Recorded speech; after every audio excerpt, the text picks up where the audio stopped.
Bismillah, alhamdulillahi rabbil alamin, wassalatu wassalamu ala rasulillah wa ba'd. So the live stream dropped, and we're sorry about that. Something went wrong with the internet connection. Just to review quickly the live stream. After the first takbir, we recite Surah Al-Fatiha. After the second takbir, we recite the Darood, Allahumma salli ala Muhammad wa ala ali Muhammad, and so on. After the third takbir, we make sincere dua for the deceased. And I mentioned that the command of the Prophet sallallahu alaihi wasallam is فَأَخْلِصُوا لَهُ الدُّعَى, that all of you, plural, make sincere dua for him, which means that all of us should try to learn these duas and be prepared to pray Salatul Janazah, right? Various duas have been narrated, the first of which is the one that many people know, Allahumma gfirli hayyina wa maitina wa shahidina. I advise you get that book, Fortress of the Muslim, or the app for Fortress of the Muslim, which will have the audio, right? Which will have the audio for this dua, and you can learn it, okay? Let me just check the live stream.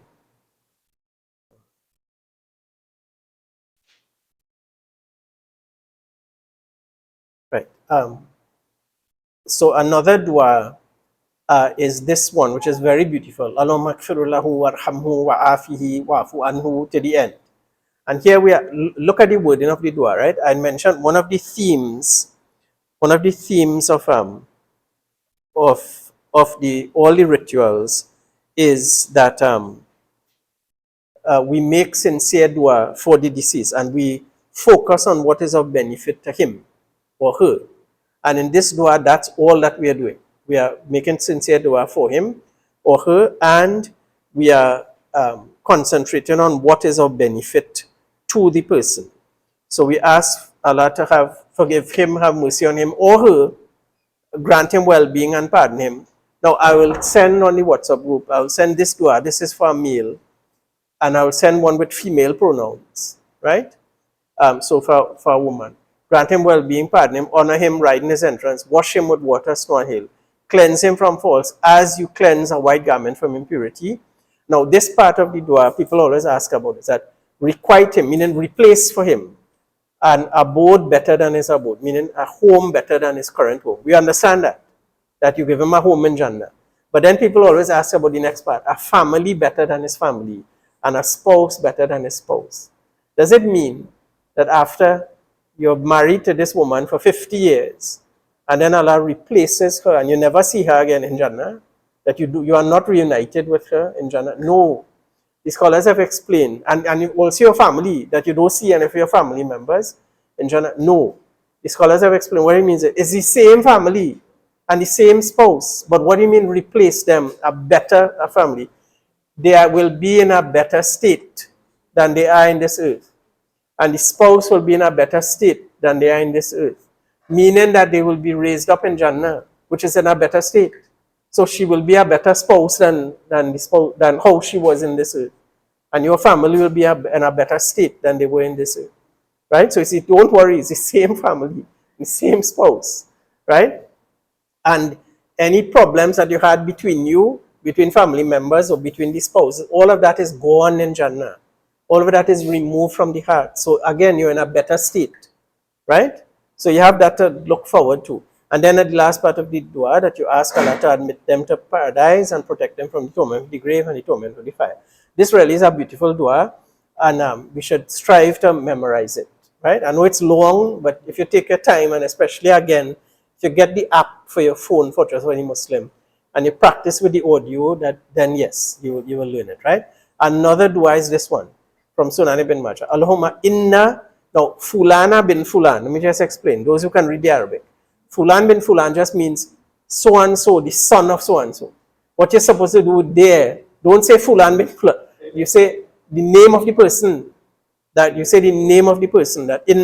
certainly so-and-so, whatever the person is in your care and under your protection. So protect them from the trial of the grave and the torment of the fire, right? Again, all of these duas, we are asking for the forgiveness of the person. You see here, forgive him and have mercy on him, right? And save them from the fire and so on, right? Again, I will send this on the WhatsApp group. And then another one is this one, Allahumma abduk wabnu amatik. Now this is a male, right? Your servant here is a male servant. Again, I will send on the WhatsApp group the wording for a female. For a female, you will say, Allahumma amatuka, your female servant. Wabnatu Amatik, and the daughter of your female servant, right? They're in need of your mercy, and you have no need of punishing them. Allah subhanahu wa ta'ala has no need to punish anybody, right? And then if it was a good person, then increase him in goodness, meaning increase him in reward. And if it was an evil person, meaning if he did sins, then tajawaz anhu. Tajawaz anhu means to overlook, forget about those sins, right? And pass on. So these are the du'as that are narrated in the authentic hadiths, and you can recite all of them in the janazah, and take your time. And our culture, unfortunately, is that we rush down the janazah, and we need to change that culture. We need to change that culture and take our time in the janazah, please, in the Salatul Janazah. Again, when you are living, please designate someone who you know will take their time and who you believe, because we don't know what is in people's hearts, but someone who you have confidence that they will be sincere in their dua, right? And designate someone to do that, please, to do the janazah for you. In all of these duas, you will see that we ask Allah to forgive the deceased. And that is, in fact, the essence and purpose of the funeral, of the Salatul Janazah. The gathering is not for entertainment, is not to go and get some nice snacks and so. It is not to, as we say, to sing. It is not to have these long speeches, right? So therefore, since that is the essence and purpose of the prayer, we need to be sincere and focused when we are making that dua, as the Prophet ﷺ advised, فَأَخْلِصُوا. And so I advise you, when you are learning these duas, don't just, most of us don't know the Arabic language, but please, when you're memorizing them, learn the meanings as well. You don't need to learn the meaning in English word for word, but know what it means in general, so that when you are doing it in the janazah, you have an idea what you are saying, and you make it sincere for the person, right? And notice the hadith before, right? إِذَا صَلَيْتُمْ عَلَى الْمَيِّتِ. When you pray over the deceased, then make sincere dua for him. Meaning that the dua is in the Salatul Janazah. The dua is in the Salatul Janazah after the third takbir, right? The dua is during the Salatul Janazah. It is not this long congregational dua after the Salatul Janazah, which has no basis. That is not it's not recorded in any practice of the Prophet ﷺ, that when the Salatul Janazah is finished, then all the people stand up and make this long communal dua, right? And I will tell you, when you witness that, listen to what they are reciting. Listen to the duas they are reciting and find out the meaning. They will just recite a lot of duas from the Quran, right? Rabbana atina fid dunya hasana wa fil akhirati hasana, and so on. Most of these duas are for the deceased, are for the living, not for the deceased, right? You will hear, when you go to Janaazah, over and over, you will hear people say this dua, Rabbana la, you will hear this imam or whoever who's leading the dua, Rabbana la tuzigh qulubana ba'da idh hadaytana. Do you know what I mean? Right? That our Lord, do not let our hearts go astray after you have guided us. Who is this dua for? The deceased person. Their heart cannot go astray now. They are deceased. It is done. There's no guidance. There's no going astray now. That dua is only for the living, right? And in fact, most of the duas, they just recite a lot of duas from memory, and not for the deceased. And in any case, as I said, there's no basis for this dua after the Salatul Janazah. It's within the Janazah, right? Within the Salatul Janazah. And that Salatul Janazah then, and the dua, that is the most important part of the entire proceeding, because we are asking for the forgiveness of the person. And so that's where you should place all the emphasis, right? All the prominence, not the long congregational dua, not the speeches and the songs and decorate the place and have flowers and have big beautiful casket and so on. As I said, one of the themes that we will find is that the Islamic prescriptions for a funeral place emphasis on what is of benefit to the deceased. What will help him in this journey to the hereafter? What is the point of having this beautiful casket? What is the point of flowers? All these things are for the living, that the living people see some beautiful flowers, and I don't know, I guess they, it gives them comfort or something, right? And all of this, the performance aspects of funerals that we see among non-Muslims, unfortunately also among some Muslims, right? For whose benefit is it? It's for the onlookers, right? It's not for the deceased. Think about what is of the benefit of the deceased. People will say, well, then, a Muslim funeral is so simple and so quick, right? And but those other people, they have more elaborate funerals, and it's nice, it's nicer, and so no, right? Our funerals are supposed to be focused on what will benefit that deceased person, right? All right. So now, the third takbir, the du'as after the third takbir. What if it was a child? What if it was a child? You can recite the same du'as. There's no problem. The Allahumma kfirli hayina wa maita, no problem. There are some specific du'as that are recited when a child dies. These are not directly from the Prophet sallallahu alaihi wasallam, but they come from the companions and the early Muslims, right? Very simple, like this one, Allahumma a'idhu min adhab al-qabr, that oh Allah, protect him from the punishment of the grave. And there's another one, and all of these you can find again in that fortress of the Muslim, right? That Allahumma ja'alhu lana faratan wa salafan wa ajran, that oh Allah, make him a precursor, a forerunner, and a cause of reward for us, right? So these, as I said though, if you don't know these, just recite the regular du'as, right? But these are very short. These are very short and easy to learn. So that's the third takbir, you recite du'as. Then you do the fourth takbir. What do? You pause for a short time. But what do? Do you recite anything? Some scholars say you remain silent and you don't recite any dua. And other scholars say you can continue making dua for the deceased after the fourth takbir. But that is based on a weak hadith. But scholars say yes, it's permissible, right? Because remember, the whole purpose of the salah is to make dua for the deceased. But Allah knows best, right? After the fourth takbir though, whether you make dua or not, and you take a short pause, then you make the taslim. Assalamu alaikum wa rahmatullah. Yes? Turn to your right. But how many? Do you do 2 taslims like regular salah, or do you just do 1? Both are correct. Both are correct. So you can do 1 only to the right. 1 to the right. Right? In this hadith, Abu Hurairah said that the Prophet ﷺ made 1 taslim to the right. In the Hanbali madhab, that's what they do.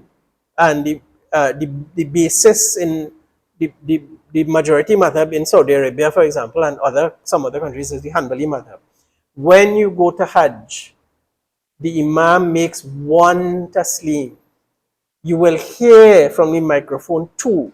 But listen carefully. The first one is the Imam, and the second one is the Muadhin, who repeats what the Imam is saying. In fact, every salah, even the 5 daily salah, every time the Imam says Allahu Akbar, you will hear the Muadhin repeating it, right? So people think that there are 2 taslims, right? But no, listen carefully. When you go to Hajj, it's 1 taslim, and the Muadhin is just repeating it. The Imam is put there to be followed. So therefore, when you go Hajj, please follow what the Imam does. He makes 1 taslim, and that's what you should do, right? I mean, if you made the second taslim, the salah is still valid. The salah is still valid, but it's better that you follow the Imam, right? So, sorry? I believe in the Hanafi madhab, they say 2. In any case, 2 is also valid. The normal way we do it in salah, 1 to the right and 1 to the left, right? You make taslim like the regular prayer. So both of them are correct. Again, in Trinidad, the people are accustomed to 2 salams, 2 taslims. Please don't confuse the people. The majority of people will not have heard of any hadith that you could do 1 and it will may cause confusion. So use your best judgment, and the best thing is probably to just stick with the 2, right? Okay. Now, what do you do if you join the funeral prayer late? It's just like if you joined Salatul Asr. If you came to the masjid and they already started Salatul Maghrib, what do? You join, and then when the Imam is finished, you make up what you finished, yes? What you missed. In Salatul Janaazah, you do the same thing. You do the same thing. You join, you make takbir For you, that is your first takbir. You treat it as your first takbir. So you recite Surah Al-Fatiha and so on. When the Imam makes a takbir after that, you treat it as two. For the Imam, it may be 3 or 4, but you treat it as 2. And so on, and you continue. When the Imam makes salam, you make a takbir, and you continue. Everybody understands?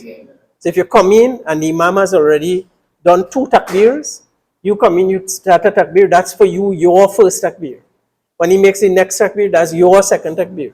When he ends, you continue it, you finish your Salatul Janazah, which is why, again, it's important, learn all the du'as, learn everything so you can do it on your own. So that you can do it on your own, yes?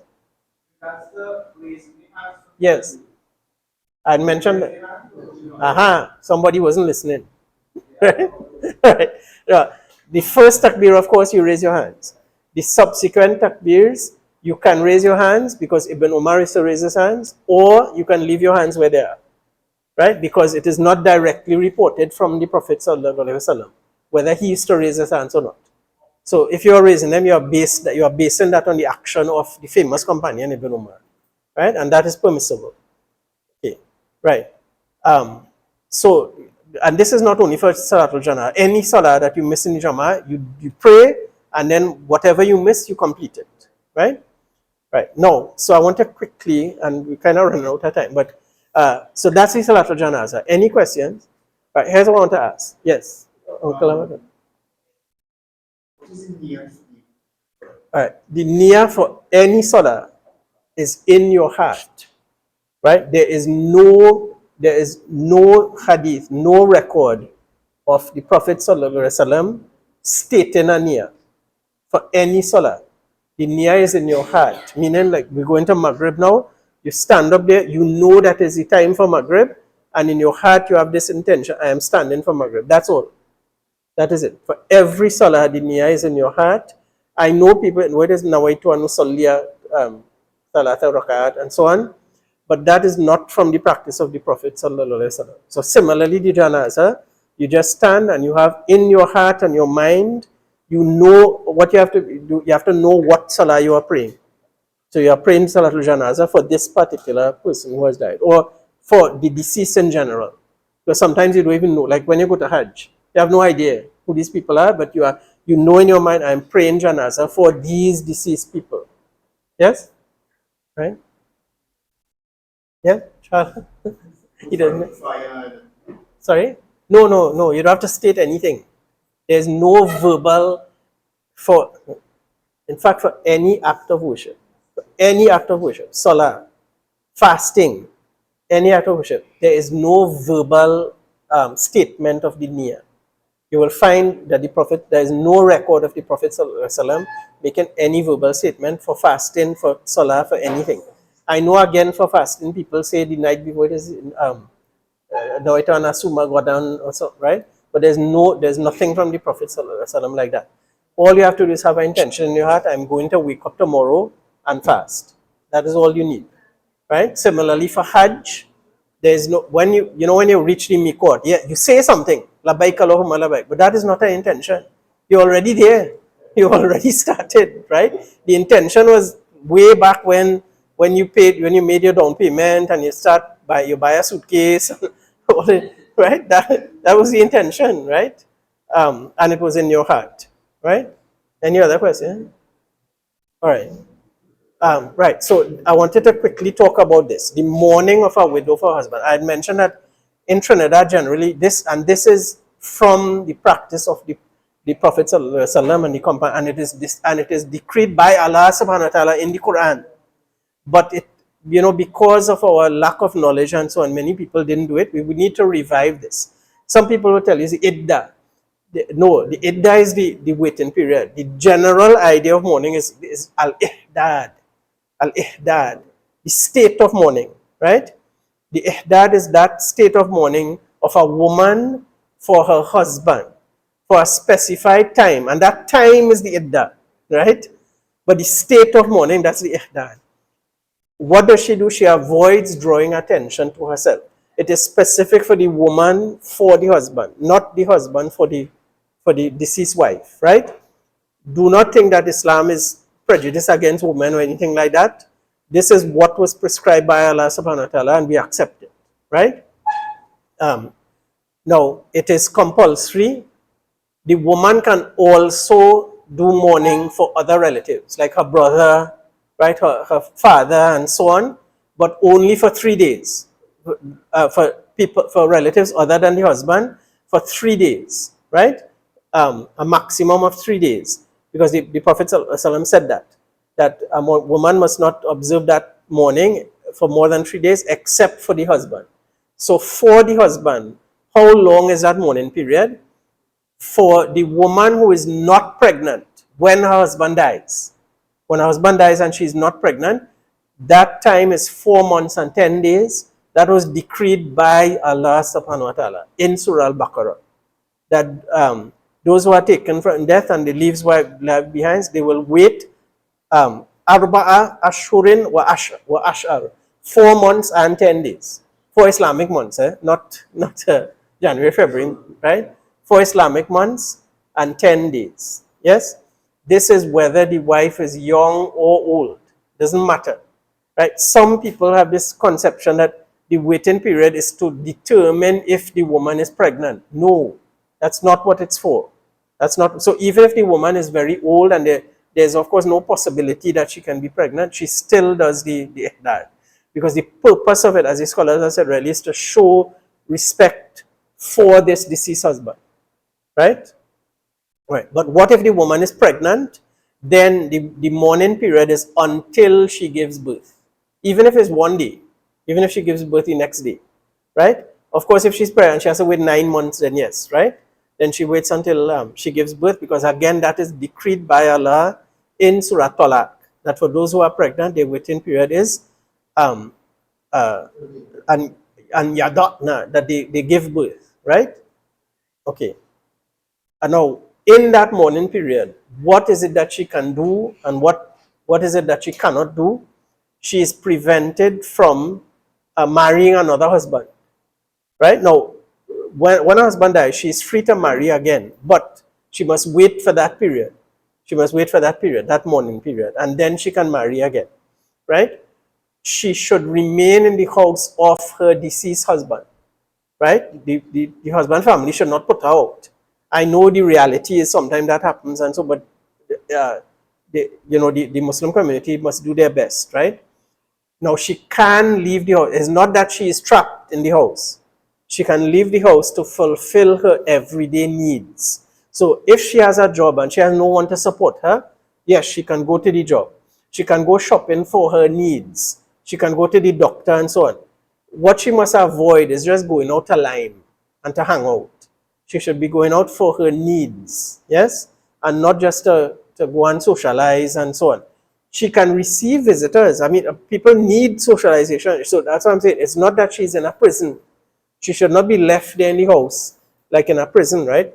Her relatives and her friends and so on should keep her company. And remember, she's in a period of grief. So she needs support. She needs emotional support and so on. So don't treat the waiting period, the mourning period, as a punishment, that she's been punished there. And no. It's to give her time to herself to deal with this grief and to show respect for the husband, yes. But she's not cut off completely from society. But at the same time, she must not treat it like a normal time, that she could just go out whenever she wants and so on, right? She should spend the nights of the mourning period. Even if she goes out, she should come back and spend the nights of the mourning period in her husband's house. I mean, unless there's some emergency and if it's unsafe and so on, right? But that's what she should be doing. Also, she should not be wearing clothing to attract the attention of others. She should wear plain clothing, not fancy jilbab and jewelry and all these things, right? She must not wear perfume. She must not wear perfume. Now, in general, though, whether their husbands are alive or not, women should not come out of the house wearing strong perfume to attract other people. So, I mean, in any case, that's how, right? But a woman in mourning should not wear any perfume except after menstruation, right? After purifying yourself, it is permissible to put on some perfume. She must not adorn herself with jewelry. She must not use henna, right? We say mehendi and so. on her hands or body or any other type of decoration, or kohol. You know what's kohol? What you put in your eye, and it gives the nice black eyeliner, like black eyeliner, and so on. And of course that means other types of makeup, right? Um, all these restrictions are meant to avoid drawing attention to her from other men, out of respect for the husband. Yeah, now remember, she can marry again, but is it dignified that a husband dies today and she gets married tomorrow? Is that dignified behavior? No, honestly, right? Um, even from the point of view of the woman, you've been married to this man 20 years, 25 years, and the next day you forget about him. And no, a dignified, responsible Muslim woman, she will not behave like that, right? And similarly, the man's family, they will not like that. So it's to show respect for the husband, and to after that, she resumes her normal life and she can accept a proposal for marriage and so on, right? And again, even if she is 80, 90 years old, she should still observe this mourning period, right? And as I said, it's not like a prison, right? So like when my father died, my mother is already over 70 years old. So her waiting period, well, she never used to go out the house much because she's old. So it was just she continued her normal life, and she doesn't wear makeup and she doesn't wear fancy jilbab. So you understand, she just like, it was almost as if she just continued with her normal life. She just had to remember, make sure she comes home, right? Make sure she doesn't just go out for any frivolous reason, and so on, right? So it is not a burden. I don't, we should not make it sound like this huge burden. It is not like that. And there is a place for it in Islam, and we should try to revive it, right? There are other cultures. For example, you all know Sheikh Said from Ghana, right? So he told me in Ghana what they do, the woman really does remain inside the house for the whole 4 months and 10 days, but the community supports her because they have that culture. So every day people are bringing food for her, and her sisters will come and visit her, and her aunt, and so on. So she has, she's not alone, and they're giving her emotional support. All her needs are taken care of, right? Because the community will come together to support. So she has no need to go outside, but that's their culture, right? Our culture is, our women generally might need to go out for something that they need, and so on, right? Okay, so any questions on that? We still have time. We can try to finish. All right. You all are tired? All right. So in the time remaining, I'll try to finish quickly the burial of the deceased. Even if we don't finish everything, the notes will, we'll send it out on WhatsApp, right? So we'll talk about the burial, visiting the graveyard, and then what benefits the deceased, right? So now we are finished with the Salatul Janazah, and then we go to the graveyard now to bury the deceased, right? I mentioned this before, that women in general should not go to the graveyard to bury the person, but the prohibition is not absolute. Again, though, if you are a woman and you want to go, please make sure that you are a woman who can control yourself. You will not go and wail or any inappropriate behavior, right? And you don't go there and crowd up with the men and end up touching strange men who are not mahram to you, and so on, right? You have to know how to control the situation. Some cemeteries, it's not easy to stand around the grave. There's bush and all kinds of things all around, and you may need to stand aside, let the men go, because the men have to go and cover up the grave and all of that, right? As we have talked about this before, that the prohibition is not absolute. The burying is again fard kifaya, that as long as one person does it, then the entire community, the responsibility is taken off them. But if nobody does it, then the entire community bears the sin, right? And think about that sin, that you have left this person out in he's out in the open and his body is decomposing, right? No, he deserves a dignified burial, right? Or burial. So we should bury him. Now, the sunnah is that Muslims should be buried in a Muslim graveyard, but all Muslims only, right? Away from the graveyard of the non-Muslims. Now, alhamdulillah, now in Trinidad, we have that option. We have the Waterloo Cemetery, which is all Muslim. We have El Socorro, but generally that's for people from their community because it's small.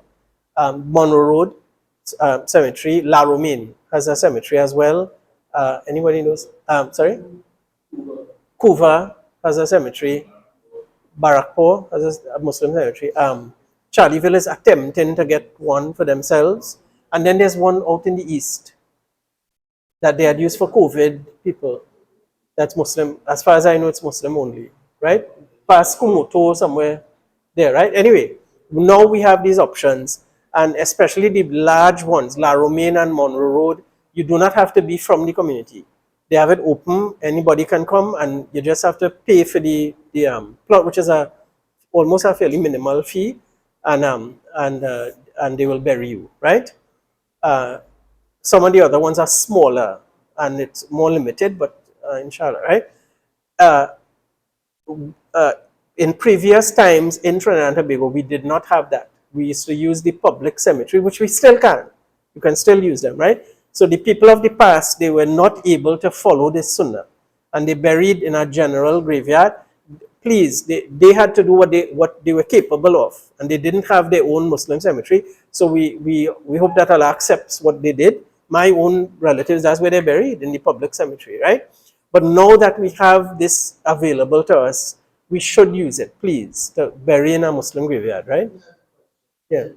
In my village, there is a cemetery, Uh-huh. and it's not section, not to say there's a Muslim section. yeah, but in there, only Muslim buried in this part.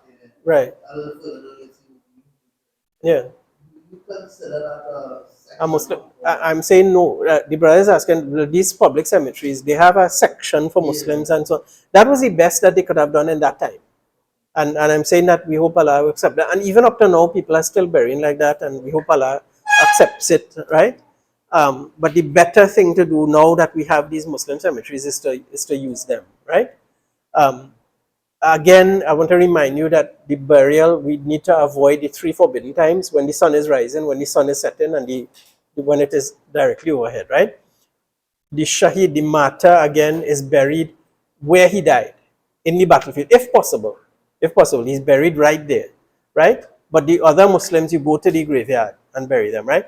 The burial can be at night. There's no problem with that, as long as the funeral prayer has been performed, okay?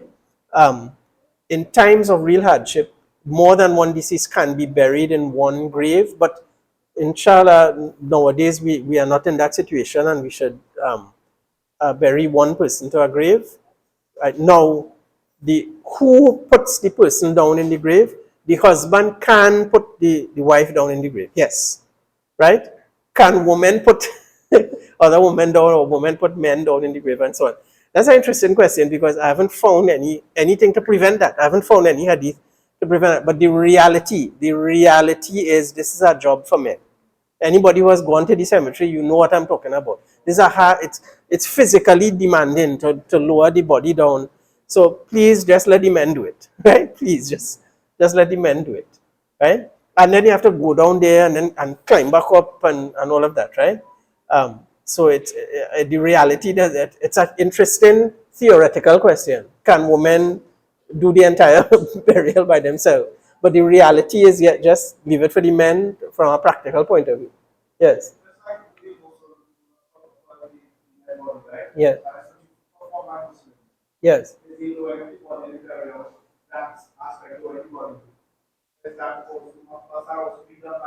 As far as I know, yes. But Allah knows best, right? In fact, I'm saying to the best of my understanding. I asked that Right. because if consider I just thinking of Uh-huh. time where we have a sister who let's say she's already Yes. she doesn't have any Muslim family members for her. Yeah. So, like, I commented that. He's asking who lowers the person. What if it's a woman and she has no mahram male relatives, right?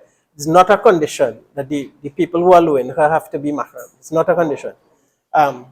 The Prophet Sallallahu Alaihi Wasallam himself, when his daughter Kulthum died, Abu Talha went down in the grave. The Prophet Sallallahu Alaihi Wasallam told Abu Talha, go down in the grave and lower her down. And Abu Talha is not related to her.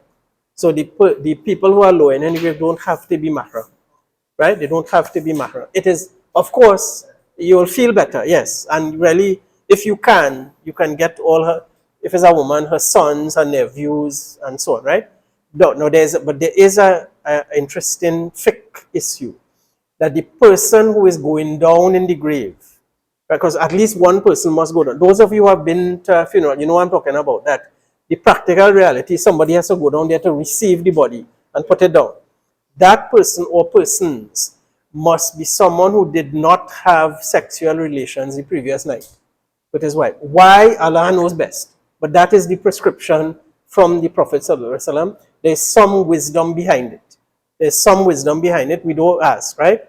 Now, you as the men here, if now remember to, I mean, you have relations with your wife, all of that is permissible, and then the next morning you get a WhatsApp message, well, this person died and the Janaazah is late after Asr, right? And you go to the Janaazah, and because you are able-bodied man and there's nobody else around, they ask you, go down in the grave now, and maybe you have experience, maybe they know you've done it before, so they ask you to go down.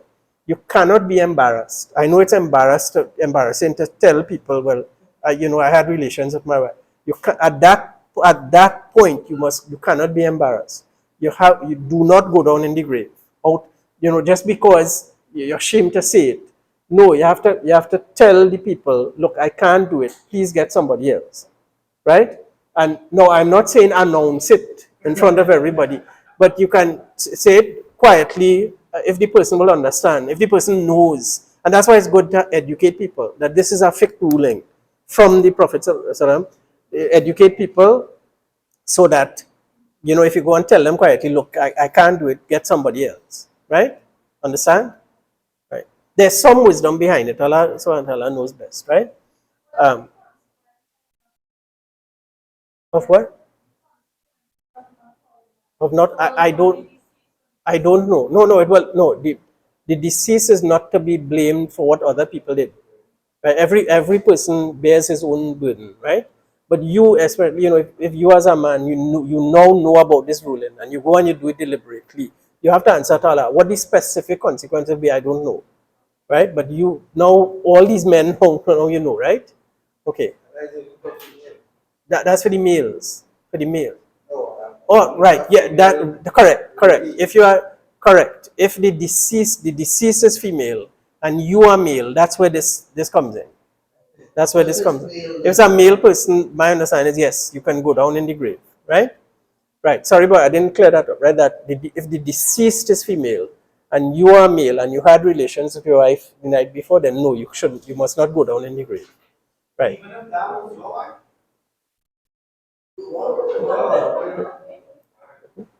I assume so. I don't know, but I assume so, right? Let's not get into these hypothetical questions, please, right?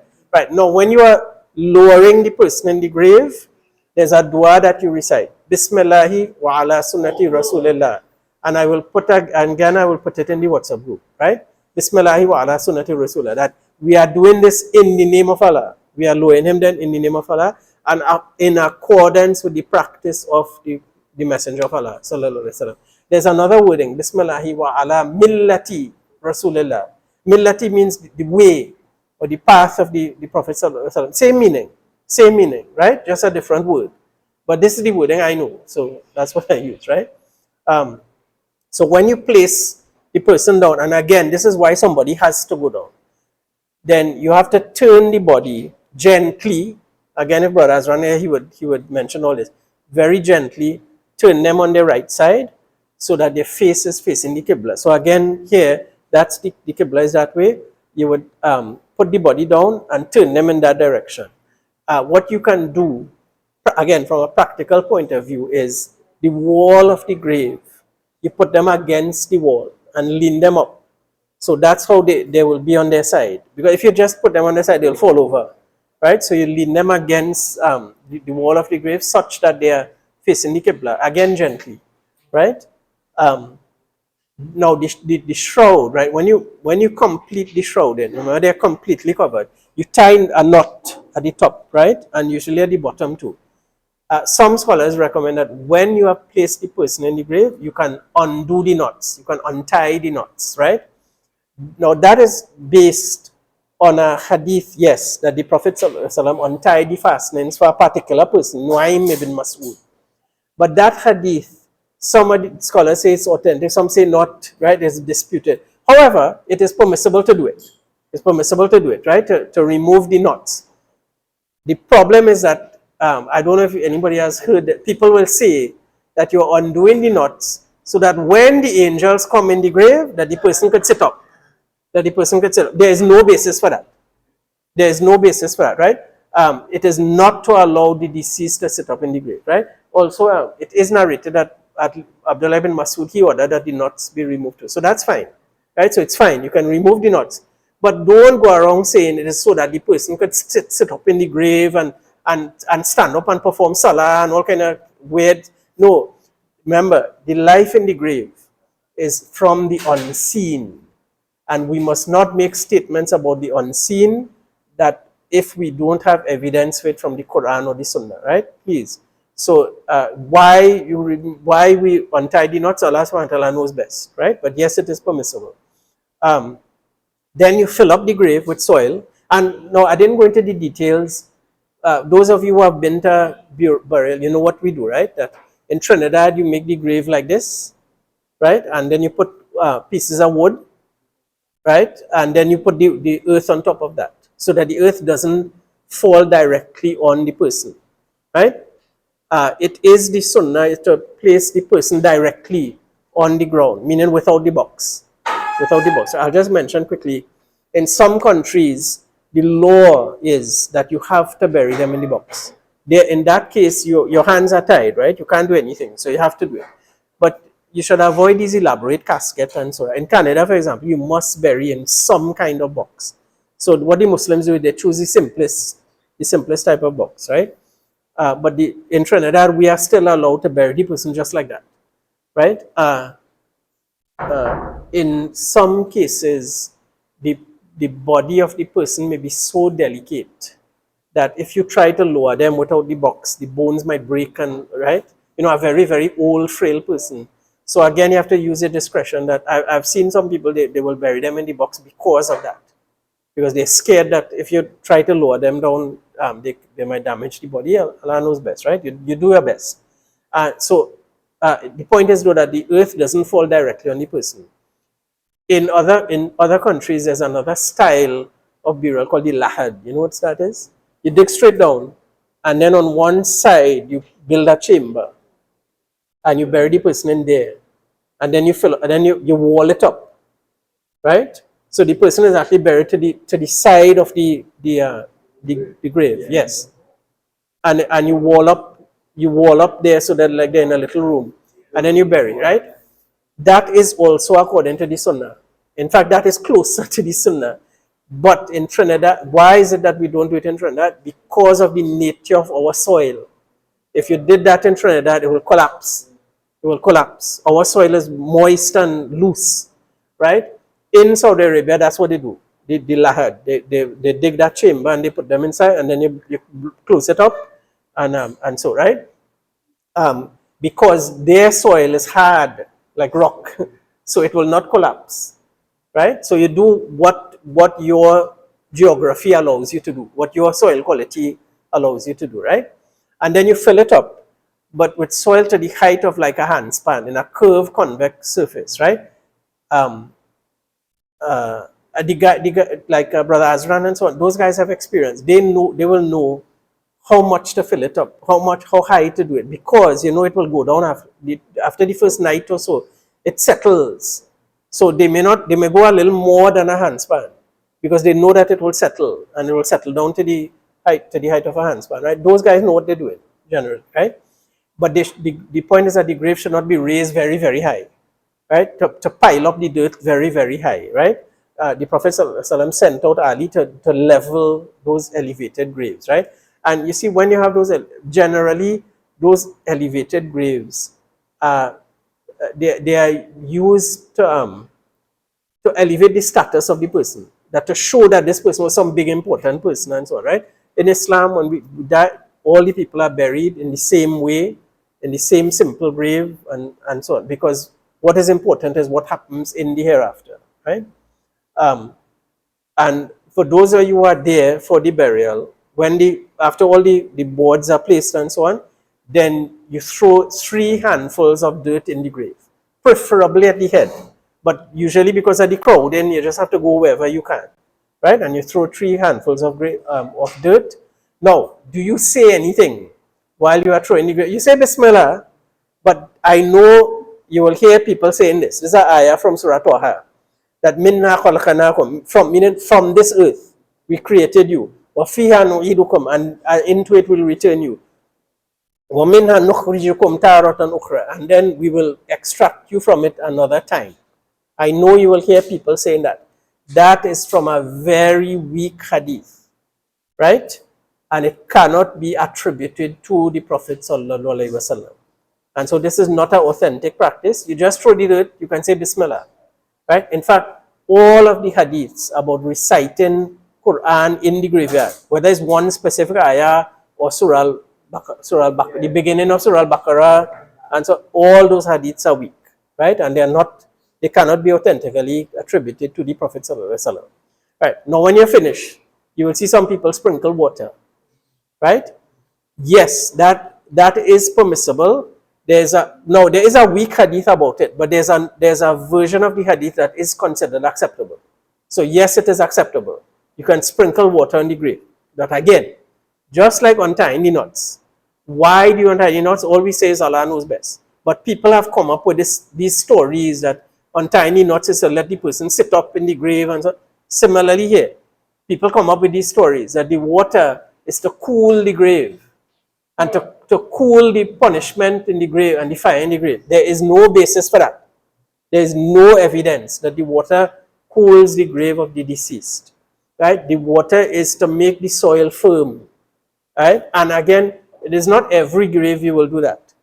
Some parts of Trinidad, like El Socorro Cemetery, I see over there that really you should do that because it's very dusty, right? And it will help to firm up the earth, right?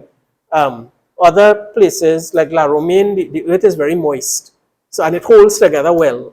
So there's no need to do it there, right? So it depends on, again, the soil quality, right? But it's just to make the soil firm. It is not to cool the punishment in the grave. And I always ask myself, or I ask people, if you are saying that this is to cool the punishment of the grave, right? What are you saying about your father or your mother who you just buried there?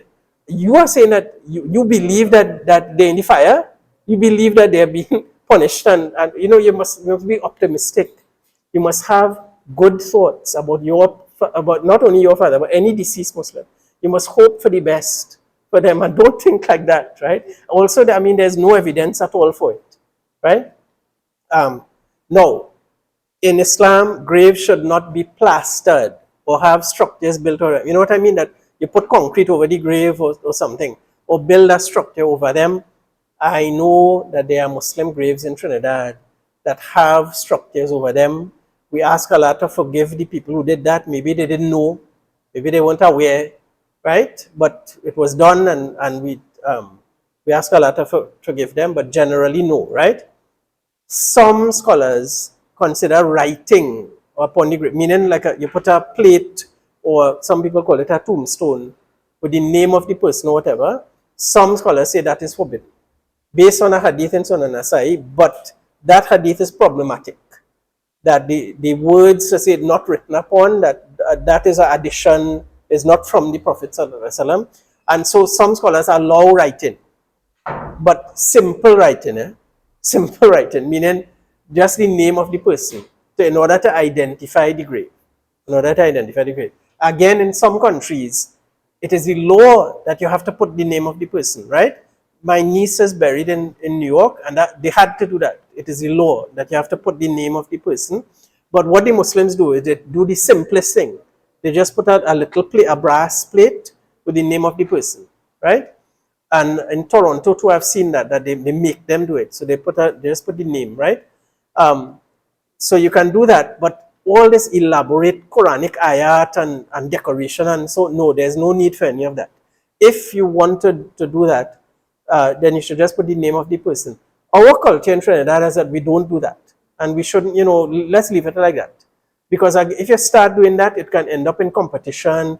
It can end up people start putting gold plate, and people start putting big elaborate tombstone, and so let's leave it. Generally, because the community is small, people know where their parents are buried, where their grandparents, and they don't need to mark it. right? You can mark a grave by placing a rock, right? And that's how they do it again in Makkah and Medina. And so they put a rock so that people will know there's a grave there and you won't walk. You won't walk on the grave, right? But it means a natural rock. You just pick up a rock from the mountain and you put it there.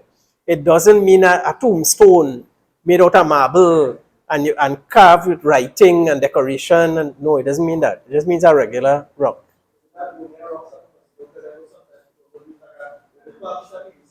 Right. Again, as far as I know, that's okay because just to mark the location of the grave, right? And especially in like Monroe Cemetery and La Rome, it's very well organized. It grows in row and then they're well demarcated. But if you go in the country areas, those older cemeteries and so, it's very hard to tell, and especially when the grass all grows, where one grave is another. So you will see people just put a piece of PVC pipe or something that mark there's a grave here, there's a grave there. As far as I know, yeah, that's permissible. As Allah knows best. Sorry? No, the graves are not clearly defined. Because yes, yeah, also that. Yeah, also you have that where the cemetery itself is not clearly demarcated because there are houses next to it and so on, right?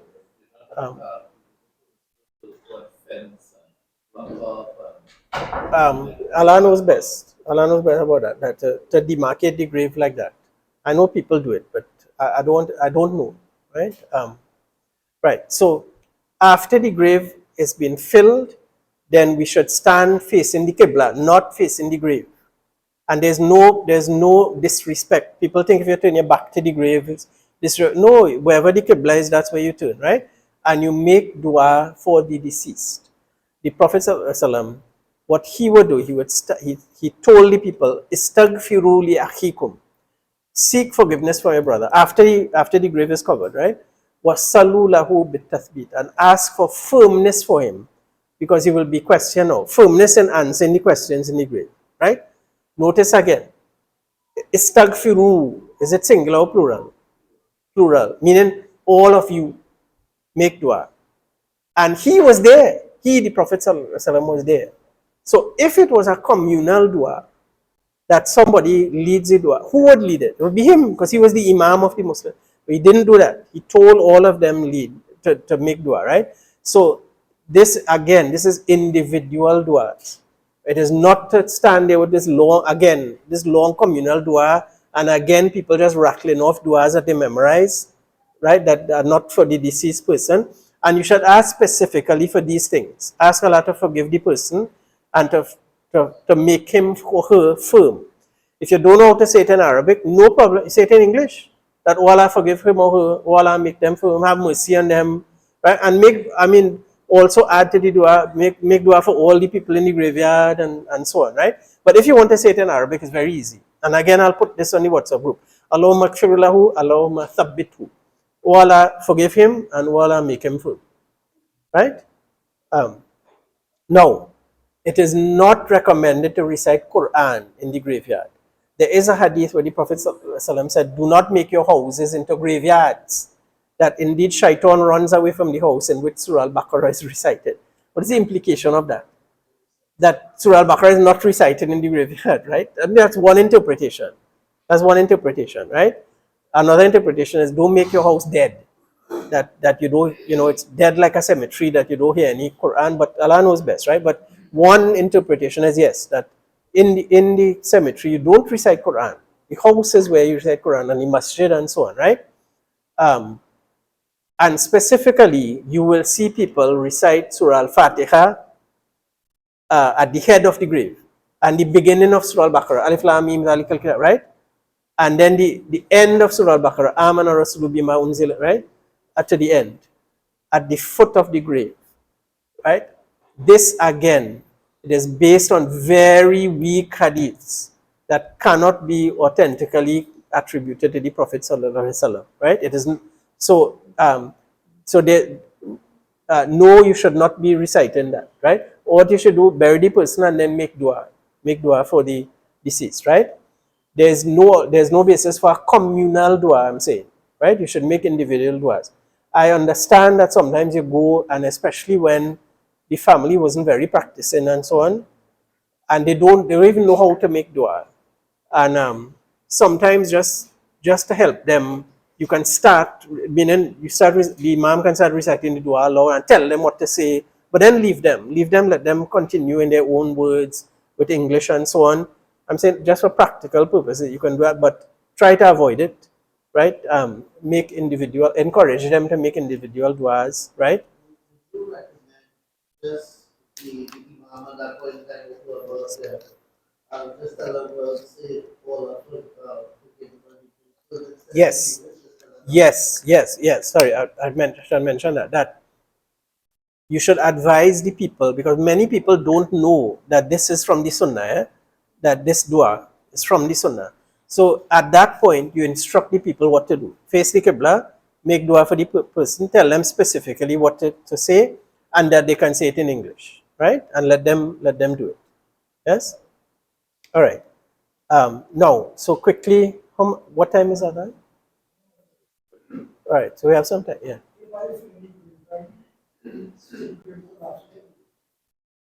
Oh, all right. So the brother is asking if while you are filling the grave collapses. Um, I've never witnessed that. Has anybody heard of that? That has happened? yes, Oh, subhanallah. Um, I will leave that to the experts like Brother Azran, who deal with it in a practical way, right? To let them say what they would have to do. If they have, I would guess they have to take out the dirt. You have to address the situation right there. So you may have to take out back the dirt and put the boards back again, and so, right? Um, Again, if you have guys who have experience and know what to do. Sorry. And put and yeah, and put stronger boards and so on. No, but that's why you should. I am not advertising for anybody, for Azran or for Shayam or anybody.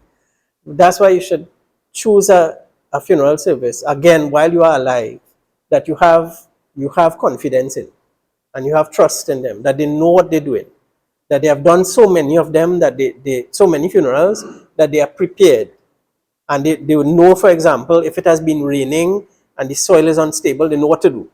They will put boards all on the side and so on, right? I've seen that, right? That they fortify the grave with boards all on the side. Um, so choose somebody who you know will be able to handle the situation. Yes, but I'm not advertising any particular person, right? and that is possible put in one within the Um, I've seen out a necessity to do it. Yeah, right. 'Cause otherwise, okay. So I'll tell you where. So I've seen it in a particular cemetery where the graves are very close to each other, because it's an old cemetery and that's what they had done. And now, as rain has fallen and so on, the soil sometimes becomes unstable. What they're worried about is not only that the grave of the person you are currently burying will collapse, but the person next to them, that wall of earth will collapse. And so the remains of that person will now become exposed, right? So they put pieces of wood vertically to try to support it. And I mean, they had to do it, because what else are you going to do? The whole thing going to collapse, right? Yes, those are extenuating circumstances. Yeah, I talked about that. The lahad and so, yeah, which is right. Yeah. Yes, yeah. And the situation, and that's what I'm saying. Try to choose a funeral service who has encountered all these kind of situations, so they know what to do. They know what to do, right? Again, if you if you choose a Muslim graveyard like Monroe Road or Claro, again, I'm not advertising for anybody, because of the way it's organized, so well spaced out and properly organized. You won't run into those situations, right? You won't run into graves being too close to one another and so on. The old cemeteries, yeah, you may run into that, right? Right? I know that I've witnessed before that when there are rainy days, Yeah. very wet, Yes. and Yeah. put like grass or like leaves. Yeah. That all that is permissible. Yeah, that you can put grass, and so if there's water down there and so on. And again, the like Brother Azran would have more experience with that, right? All right. Quickly before Adhan, visiting the graveyard. Visiting the graveyard is from the Sunnah of the Prophet Sallallahu Alaihi Wasallam. It serves as a reminder of death, right? The Prophet Sallallahu Alaihi Wasallam, in the early part of Islam, prohibited people from visiting graves, and then later on advised them, yes, go and visit, because it will remind them of death, right? Now, what about women? What about women? There's a difference of opinion about, is it permissible for women to visit the graveyards or not? Some scholars will tell you, no, it is absolutely not permissible. But there's some details there. There are authentic hadiths. So the Prophet Sallallahu Alaihi Wasallam, he cursed the Zawarat al-Kubur. Those of you know the Arabic language. Zawarat. There's Za'irat and there's Zawarat. It means to visit. What's the difference? Za'irat is that you visit. But you might visit once, twice in your whole lifetime. Zawarat means you do it again and again and again. That you do it frequently. And there are some narrations where it says Za'irat. But all of these narrations say Zawarat. And let's pause for the other one. Allahu Akbar.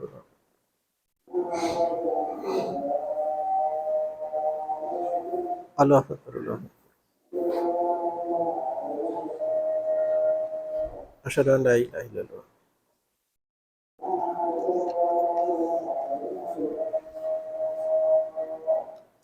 Ashhadu an la ilaha illallah.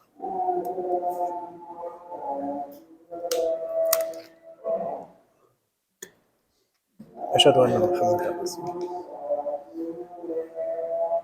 Ashhadu anna Muhammadan Rasulullah. La hawla wa la quwwata illa billah.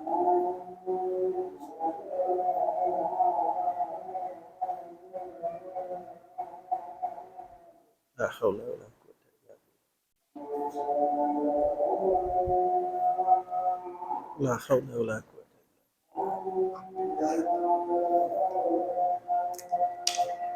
La hawla wa la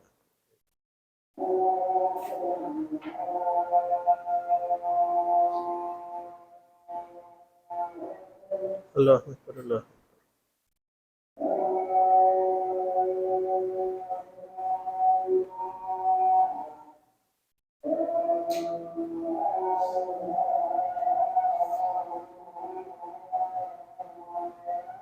La ilaha illallah.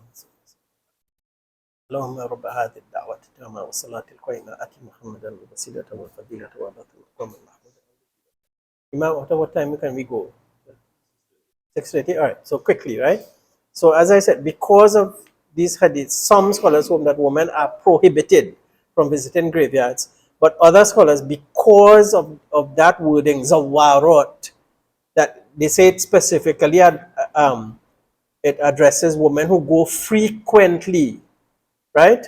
So, so some scholars say the allowance to visit graves, both men and women can go, right? But that the prohibition is for going frequently. And they explain that the wisdom behind it is that a woman who is going frequently all the time, that she may neglect her duties to her family, right? Her husband and her children and so on, right? And that is a possible explanation. But I accept the position that women can indeed visit the graveyard, but they must avoid wailing and inappropriate behavior, and so they must control themselves, right? And Allah knows best. But that's a position I accept, that yes, they can go. From a practical point of view, especially with the more lonely cemeteries in Trinidad. From a practical point of view, I advise women, if you're going to visit the graveyard, do not go on your own. That you go with family, with relatives, with male relatives, and so on. Some of those cemeteries, if you've been very lonely, and some of them, as we say, sketchy, that they might be in a neighborhood that's not the best, and so on, right? So please take care of yourself. In general, in Trinidad the crime situation is not good.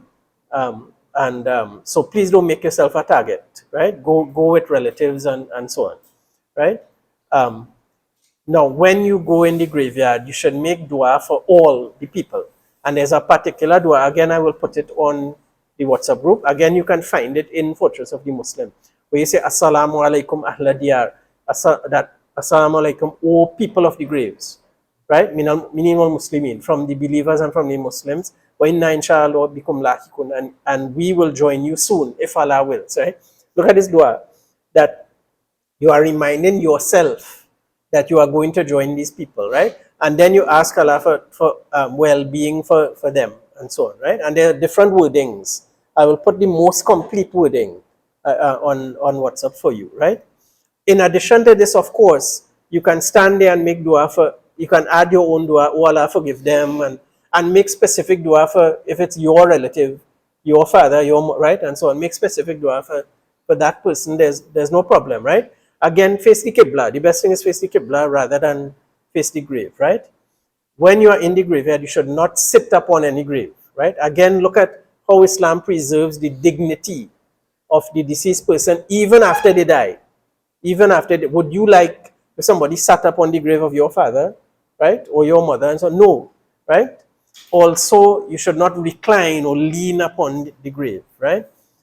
No, it is the sunnah to take off your shoes in the graveyard. It is the sunnah, right, to take off your shoes if you cannot avoid it. In Trinidad, because of, you know, that the grass that grows and is very thorny, and so this is not practical, right? I'm not telling anybody go there and get all your feet cut up and so on, please, right? That most cemeteries, especially the ones in the country, and so it's not practical. You have to keep your shoes on, right? It is not permissible to perform salah in the graveyard. The exception to it is what we mentioned before, that you have missed the janazah, and within 1 month you come and you pray, right? Before we went for Salah class, there was someone what if it was somebody very close to you and you missed the janazah and more than 1 month has passed?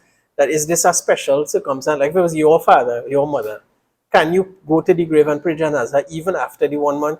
What I would say, we should stick to the sunnah of the Prophet ﷺ and don't do that.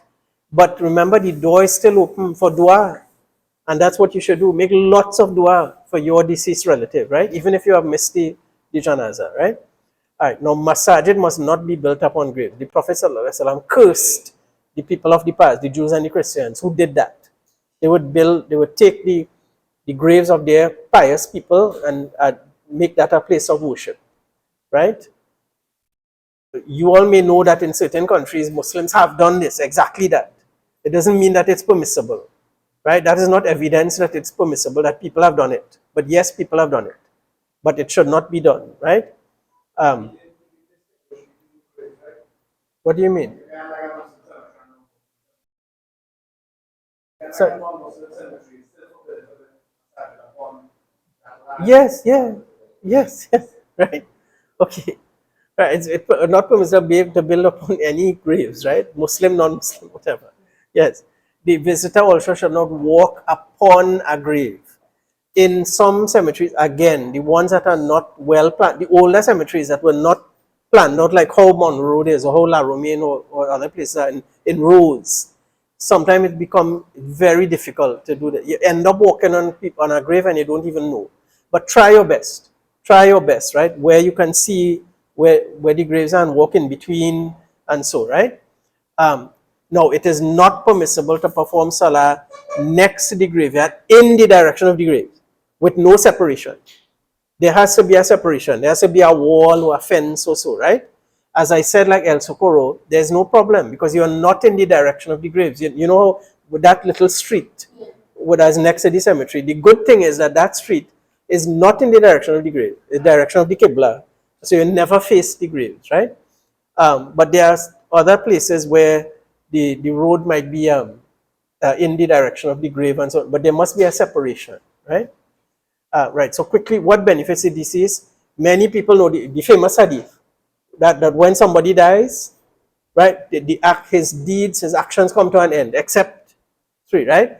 The sadaqatul jariyah. What is ongoing charity? It's charity. Pardon me. Ongoing charity is, if I give charity to somebody, well, they may use it and that's it. I give them some money and they use it and it's done.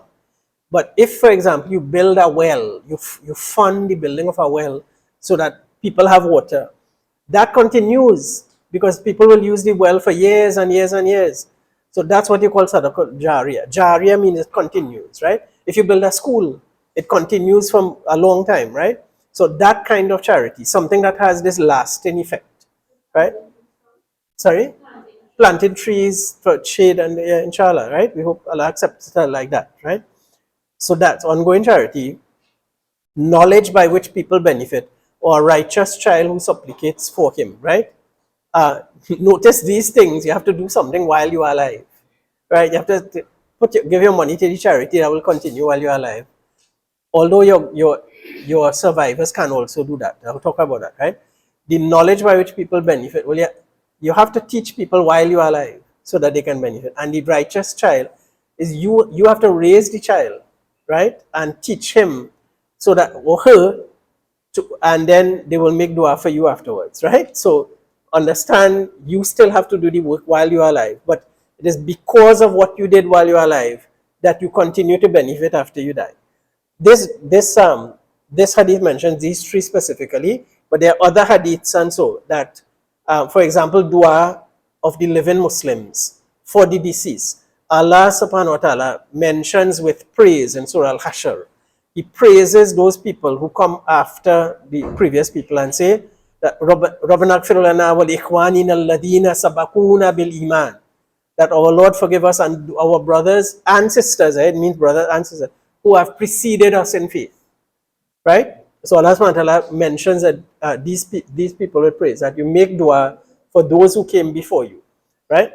The deceased benefits, if someone dies and they had fasting to make up for in Ramadan, you, the survivors, you should make up those fasts for them, right? There's a hadith about that specifically you can do that. That's why also when your relative is elderly and you think they're terminally ill, find out from them how many fasts have they missed, right? Because they're sick, they won't be able to fast and so, right? So find out if they have missed any fast, right? Also, if they had any outstanding debts, you should pay it off. You should pay it off for them. And in general, you can give charity on their behalf. All you have to do is have the intention, this is from me and from my father, right? Or it is from my father or from my mother and so, right? Also, Hajj and Umrah, and that is well known, that you can perform it on their behalf with the condition that you have performed Hajj before for yourself. You must first do Hajj for yourself, and then you can do Hajj for a deceased person, right? Also, for Eid al-Adha or any sacrifice you're doing, you can devote a share of that sacrifice to the deceased person. There is no need to make this long speech and say this animal is for so and so and so and call out the name and so. All you have to do is have the intention that this sacrifice is on behalf of me and my father, right? Or me and my family and my father and so on. Yes? For Eid al-Adha specifically, you can do one sacrifice and just have the intention. It's for you, for your household, and your deceased relative, right? Your father, your mother, and so on. That's fine, right? We don't have time to go into details, right? All of these actions, you can find the evidence in Quran or in Sunnah, the ones that I mentioned, right? But what about reciting Quran and then making this dua that Allah transfer the blessings to the deceased, which people do, right?